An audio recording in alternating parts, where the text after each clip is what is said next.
To our Space Learning Center. Our first activity is going to involve a gizmo. So for this, proceed to the screen. It shows you two views of the Earth and Moon's rotation around the Sun. For this, we suggest leaving the axis alone, but taking the simulation speed to the max.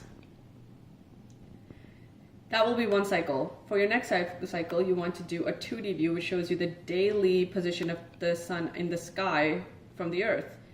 For this, we suggest moving the simulation speed down. That will be your second cycle. For your third cycle, please view the position of the Sun or the shadows of the Sun on a sundial. Again, the slowest simulation speed here is suggested.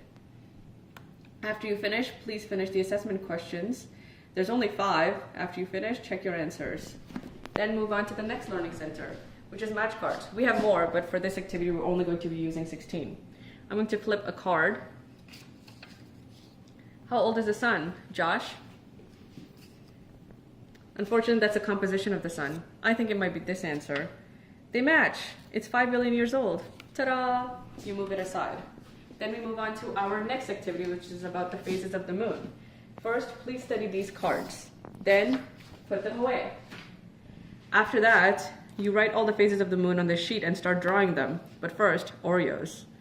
So, for example, I've already got first quarter and waxing crescent. I'm going to take all of this away, and suddenly, I have a new moon. After you finish all your phases, please check your answers with this sheet.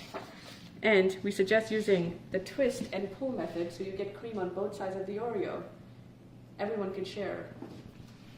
Finally, we're going to be doing an activity about eclipses. For this, please attach a toothpick on both ends of your styrofoam ball and use a marker to draw the equator. Then using a protractor and a skewer, set the axis of the Earth at 23 degrees. Using a small ball and a pipe cleaner to act as your moon, we're now going to start the eclipse demonstration. So, this is your Earth, and relative to the Sun, it's quite far, but the moon is close.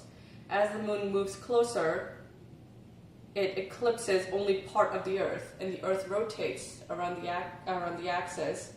You notice only certain parts are obscured. Then the moon keeps moving and is completely obscured by the Earth. That's a lunar eclipse.